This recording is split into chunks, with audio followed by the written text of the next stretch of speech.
Olá, leitores! Bem-vindo a mais um videocast do Pato Faustico, um programa para discutir literatura, quadrinhos e outras coisas que nos interessem. E acontece que a Companhia das Letras publicou este calhamaço do Lourenço Mutarelli, Diomedes, né, a trilogia do acidente, e a gente não podia deixar que um clássico desses passasse batido, portanto, hoje no Pato Faustico a gente vai dar uma panorâmica em cima desse trabalho, depois da abertura. Até lá!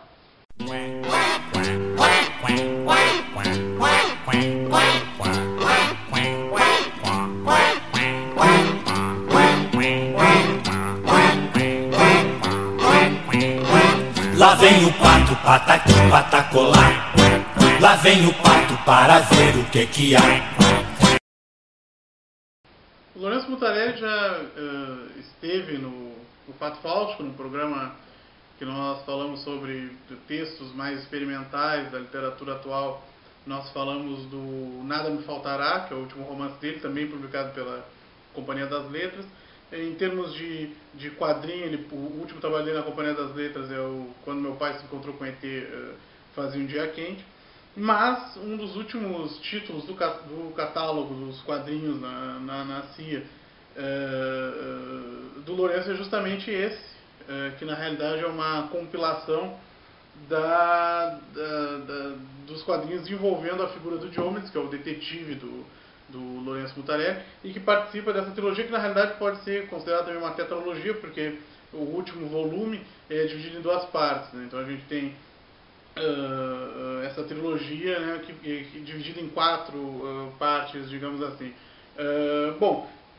O Mutarelli, a gente já falou um pouco dele no outro videocast. Ele é desenhista, roteirista, é ator, né? Ele é escritor, é romancista, um dos mais destacados romancistas da literatura brasileira atualmente. Ele, em termos de quadrinhos, que é o que nos interessa hoje, ele começou a publicar nas revistas de quadrinhos mais marginais, como Animal, a Porrada, né? E em termos de quadrinho autoral, a primeira coisa que ele publicou foi o Transubstanciação, em 1991, pela Diller, ou Deller, alguns falam Deller, e a partir daí ele publicou uma série de álbuns, a maioria deles a Devir havia publicado. A Devir o empregou por um bom tempo, inclusive enquanto ele escrevia suas histórias, ele trabalhava oficialmente desenhando para livros de RPG da Devir.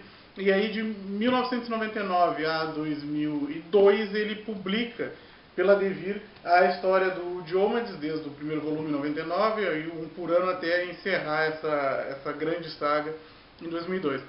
Obviamente, como é um texto muito longo, né, um texto de muito fôlego, são várias partes, a gente vai se centrar em alguns elementos, em alguns momentos específicos, né, em algumas estratégias específicas do Mutarelli, porque senão realmente não trabalhar o texto de maneira mais detalhista é praticamente impossível. A primeira história, o Dobro de 5, né, que já começa com todas as características para se tornar um clássico, né? Ela Dobro de 5 porque ela trata disso, né? Ou seja, ela trata da totalidade, né? A roda da fortuna vai ser uma imagem bastante explorada, porque é quando chega um sujeito e pede ao Diomedes que ele investigue, busque o paradeiro de um determinado sujeito que é o mágico Enigma. Porque ele diz que ele teve uma festa em que o Enigma apareceu na sua infância, ele quer a mesma coisa para o filho dele, e aí surge um dos motes do Diomedes, que é quando ele diz que se tem alguém que tem direito de desaparecer na sociedade, é o mágico, né?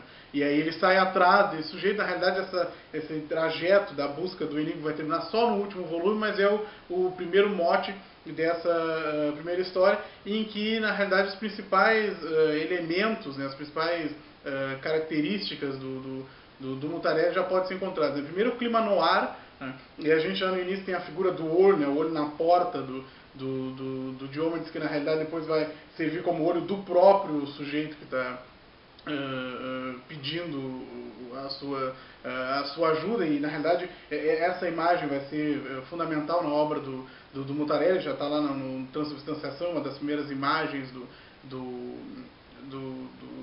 primeiro álbum, né? Ou seja, aquilo que a gente pode ver, aquilo que a gente de uma certa forma foge à nossa observação, né? Isso já começa já na primeira cena, no primeiro encontro desses dois, e uma série de subversões do detetive tradicional são feitas, né? O Jones, ele tenta adivinhar o perfil desse sujeito e ele erra absolutamente tudo, e no final a gente percebe bem que ele não consegue concluir determinados elementos-chave para a trama. Então esse detetive, ele é pouco convencional e ele é construído dentro da subversão dos principais valores do detetive clássico.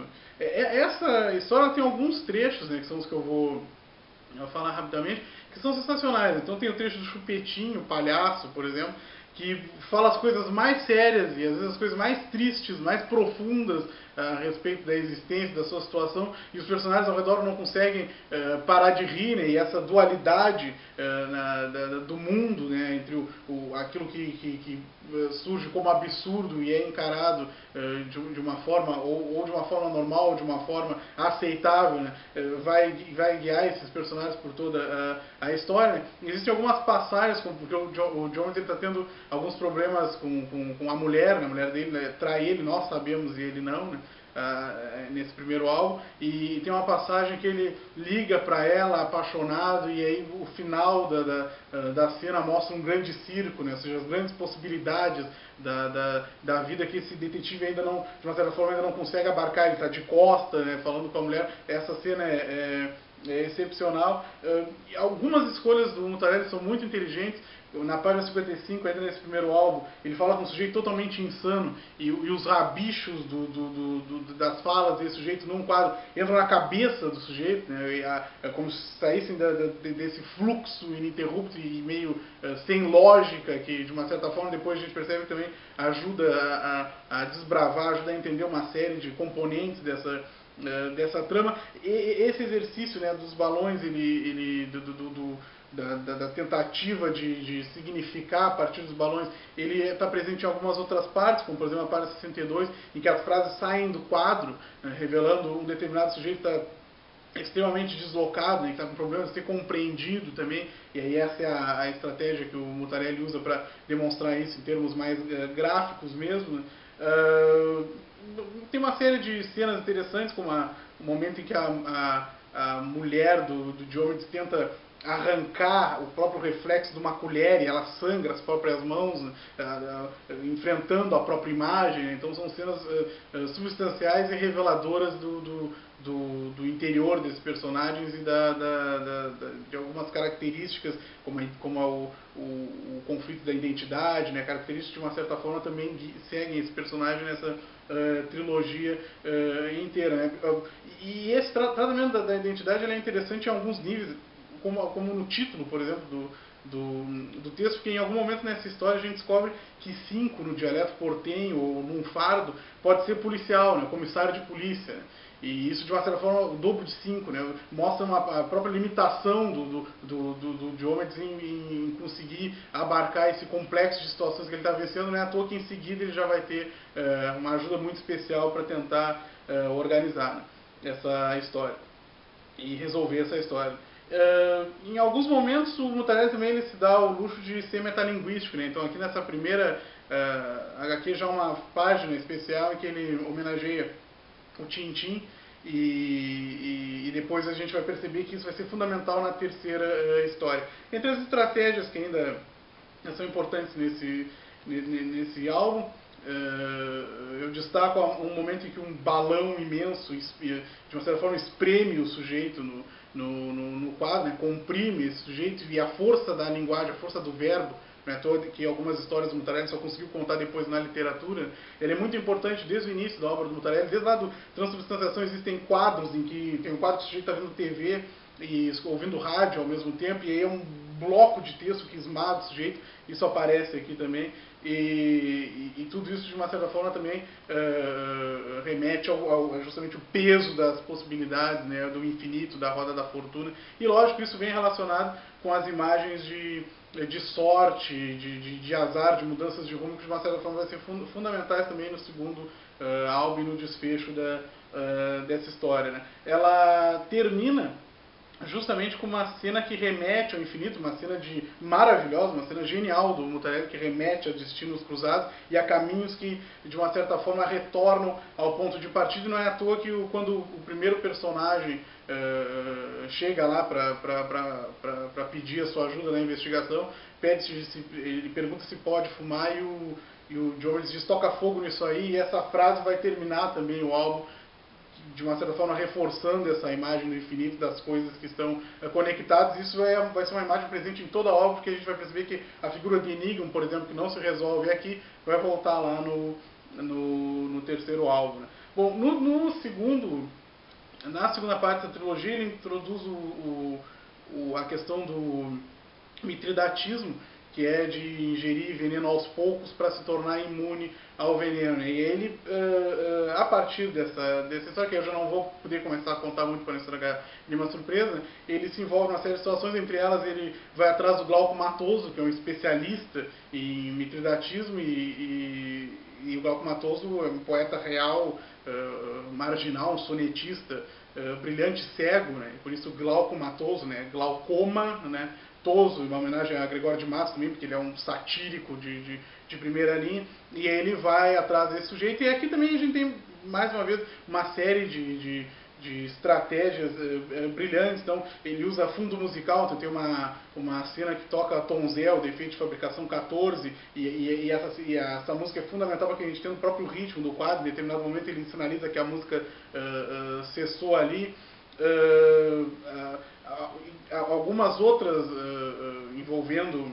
algumas outras estratégias envolvendo música também. Tem em determinado momento a cantiga da aranha e da mosca, que de uma certa forma representa toda a sequência final desse quadro, que termina com uma das sequências mais geniais do Mutarelli, que é um determinado tiroteio, que eu não vou nem mostrar as imagens para não estragar surpresa de ninguém. Aqui tem algumas estratégias interessantes. Tem um determinado momento que vem o Dr. Gouveia, que é um sujeito todo impostado, que tem um linguajar totalmente diferente do Diomedes, e aí os ângulos dos quadros sempre pegam ele um pouco de lado, ou um pouco de costas. É um sujeito que de uma certa forma não se adequa ao próprio quadro, e isso de uma certa forma representa a maneira como ele quer abordar aquele universo, né, aquela situação. E ele que de uma certa forma contrata o Diomedes na segunda parte.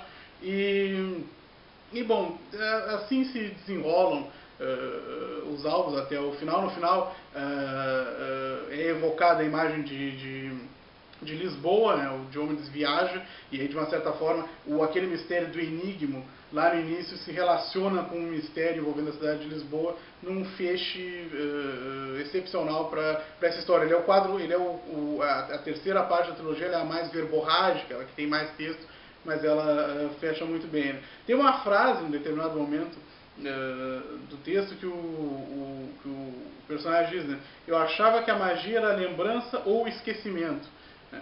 Eu pensava que a magia fosse a soma de tudo, né? Isso remetendo ao nome do álbum, Soma de Tudo. Aí ele diz, né? Para mim, no meu mundo, a magia, como esse filósofo falou, ela está sempre em outro lugar.